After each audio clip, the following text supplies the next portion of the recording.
మీరు ఏ భాషలో మాట్లాడితే మీరు అప్పుకుంటే దానికి అంటే నేను భాగవతం చెప్పాలి అంటే తప్పనిసరిగా సంస్కృతంలోనే చెప్పవలసిన అవసరం లేదు, పోతన చెప్పిన సంవిధానంలోనే చెప్పక్కర్లేదు. మీ పరిభాషలో మీరు అంగీకరించే విధంగా కూడా భాగవతం చెప్పచ్చు అనే కాన్సెప్ట్ తోటి నేను ఒక పాట మొదలుపెట్టి రాశాను. Do it, just do it, don't bother go and try, करके देखो जो कुछ करना है, do it, just do it, don't bother go and try, करके देखो जो कुछ करना है, take it, just take it, whatever comes your way, दिल से ले लो जो कुछ मिलता है, ఎదురుగా వచ్చే ప్రతి నిమిషం పగలకు అంది అవకాశం, నడవడం అంటే నిలబడి చూడకు భాయ్, do it, just do it, don't bother go and try, करके देखो क्या करना है भाई, कुछ करना है, क्या करना है, గుండెలో కొండలెత్తే బలం చూపకుంటే మనం దండగే యౌవనం. ఉద్యమాలన్నీ మన యువత బలం మీద ఆధారపడి నడుస్తున్నాయి, విధ్వంసాలన్నీ కూడా మన యవ్వన శక్తిని ఆధారంగా చేసుకున్న నడుస్తున్నాయి. అది మనం గమనిస్తే విధ్వంసం చేయగలిగిన మనం, నిర్మూలనం చేయగలిగిన మనం, నిర్మాణం కూడా మనమే చేయగలం అన్న సంగతి మనకి తెలిస్తే మన చేత వినాశనానికి దారితీస్తున్నటువంటి పెద్దల తాలూకు దుర్బుద్ధుల తాలూకు పన్నాగాల్ని మనం గమనించగలిగితే, ఇక్కడ నేను భాగవతం చెప్తున్నాను. గుండెలో కొండలెత్తే బలం చూపకుంటే మనం దండగే యౌవనం, ఎండలో గొడుగు పట్టే గుణం గురుతు పడితే జనం పండగే ఆ దినం. ఒక్కసారి ఎప్పుడైనా చేసి చూసామా? సినిమా పోస్టర్ల వైపు, వీళ్ళ వైపు, వాళ్ళ వైపు కబుర్లు చెప్పుకుంటూ ఒక రకమైన మాదకత్వంలో, ఒక రకమైన ఆదా మరుపులు, ఒక రకమైన వివశత్వంలో, జాగృతావస్థలో ఉండి కూడా సుషుప్తావస్థలో ఉన్నట్టుగా విడిపోతున్న మనం పక్కని ఏదో ఒక చిన్న అవసరం ఉన్నటువంటి ఒక అర్థికి చిన్న చేతి సాయం ఇచ్చినప్పుడు అక్కడ మొలిచిన చిరునవ్వు మన గుండెల్లో ఎంత వెన్నెలలు కురిపిస్తుందో ఒక్కసారైనా రుచి చూస్తే, ఎండలో గొడుగు పట్టే గుణం గుర్తు పడితే జనం పండుగే ఆ దినం, ఎండలో గొడుగు పట్టే గుణం గుర్తు పడితే జనం పండగే ఆ దినం, చిలిపితనం మన సిగ్నేచర్, నలుపెరగదురా మన నేచర్.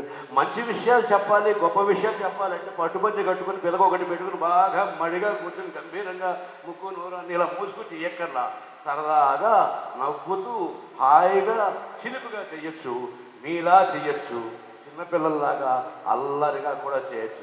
చిలిపితనం మన సిగ్నేచర్, నలుపెరగదురా మన నేచర్, చీకటి తరిమే సూర్యకిరణమై చూపిద్దాం నీ future. Do it, just do it, don't bother go and try, करके देखो जो कुछ करना है. ఇంకోటి కూడా చెప్తాను, డిసిప్లిన్డ్గా ఉండడం మంచిదే, కానీ మీరు మీలా ఉండకపోవడం కూడా కరెక్ట్ కాదు. చాలామంది యువత తాలూకు వేగాన్ని, యువత తాలూకు ఆవేశాన్ని, యువత తాలూకు శక్తిని చాలా తప్పుడుగా అర్థం చేసుకుంటున్నారు. చాలా దూకుడుగా ఉంటారండి వీళ్ళు, చాలా పొగరుగా. మరి దూకుడుగా ఇప్పుడు ఉండకపోతే 70 ఏళ్ళకుంటారా? పరిగెత్తగలిగిన కొండలెక్కేతనం, సముద్రాన్ని ఈదేతనం, జలపాతంలో దూకేతనం మీకు కాకపోతే నా వయసు వచ్చిన తర్వాత నాకుంటాయి అనుకోండి మనసులో, వేరే విషయం.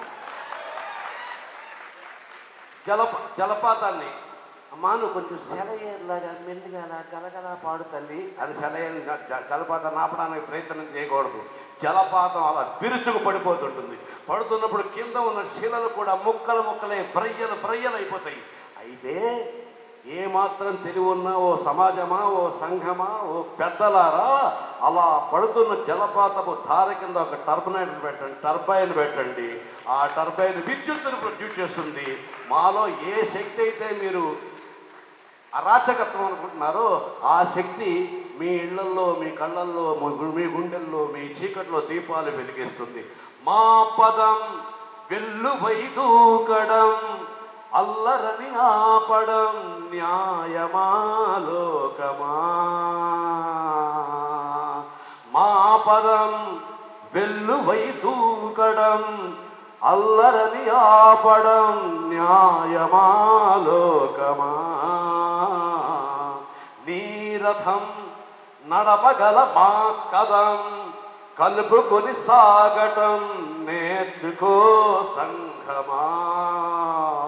శిలలను కోసే జలపాతం, ఉరకలు వేసే యువ రక్తం, ఆసక్తే విద్యుత్ అనుకుంటే మా పవర్ అందిస్తాం. Do it, just do it, don't bother, go and try, करके देखो जो कुछ करना है. Take it, just take it, whatever comes your way. పాటను గుండెలో పెట్టుకోండి. Take it, just take it, whatever comes your way. Dil సే లే లో జో కుచ్ మిలతా హై. సమస్యలు వస్తాయి, కష్టాలు వస్తాయి, ఆపదలు వస్తాయి, నష్టాలు వస్తాయి. కుంగిపోకూడదు నీతులు ప్రతి వాళ్ళు చెప్తారు.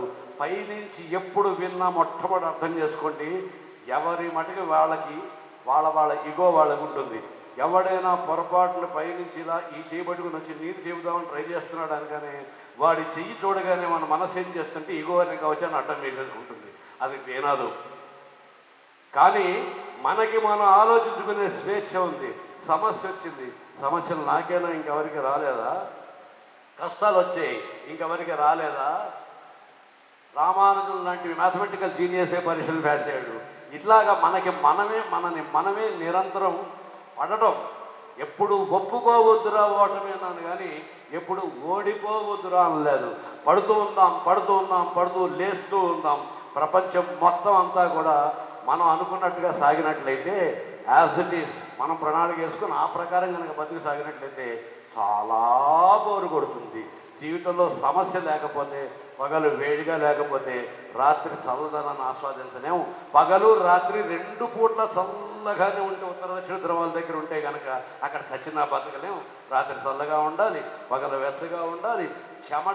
చెమట చిందించేంత వేడి ఉంటేనే మనకి శ్రమ. చెమట మనకి ప్రియమైన వస్తువు, చెమట కంపు మనకు చాలా ఇంపైన వస్తువు అని గుర్తిద్దాం.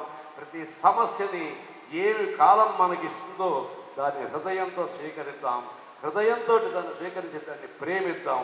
మన ఇష్టాలకి వ్యతిరేకంగా వెళదాం. మన అయిష్టం, మనకి గులాబీ పువ్వు అంటే ఇష్టం, కానీ గులాబీ పువ్వు ముళ్ళు లేకుండా ఉండదు. మనకు తెలియాల్సింది ఏమిటి అంటే, ముళ్ళు వేలికి గుచ్చుకోకుండా గులాబీ పువ్వు తెచ్చుకోవడం ఎలాగా అని తెలియాలి తప్పిస్తే, ముళ్ళుని ద్వేషించటం మూలాన్ని గులాబీ పువ్వును దూరం చేసుకోవడం ఉచితం కాదు. అలాగే మనం ఎవరి మీద పగ పెట్టుకున్నా, కక్ష పెట్టుకున్నా, కోపం తెచ్చుకున్నా ఒకే విషయాన్ని ఎప్పుడు గుర్తుపెట్టుకోవాలి. నాకు కోపం వచ్చింది, నాకు చిరాకు వచ్చింది, నాకు విపరీతమైన ఉక్రోషం వచ్చింది. ఈ వాక్యం అంతే గుర్తుపెట్టుకోండి. పెట్టుకుని వెంటనే నాకు కోపం రావటం, నాకు దుఃఖం రావటం, నాకు ఉక్రోషం రావటం, నాకు చిరాకు రావడం నాకేమైనా బాగుందా? బావలే, అసౌకర్యంగా ఉంది. అసౌకర్యంగా ఉన్నప్పుడు నాకు కోపం ఎందుకు రావాలి? మనం ఎంతసేపు కూడా అవతల వాడి వల్ల కోపం వస్తుంది, వీడి వల్ల కోపం వస్తుంది, వాడు అలా చేసాడు, వీడు ఇలా చేసాడు, వీడు ఇలా చేసాడు కోపం వస్తుంది కానీ అని చెబుతున్నాం. కానీ కోపం రావడం వల్ల కలిగే అసౌకర్యాన్ని అనుభవిస్తుంది ఎవరు? మనం ఎండలోకి వెళ్తాం, సూర్యుడు ఎండలను దండిస్తామా? ఎండ చుర్రుమని కాలుతూ ఉంటుంది. సూర్యుడు తిరిగి నానాబుద్ధులు తిడతామా?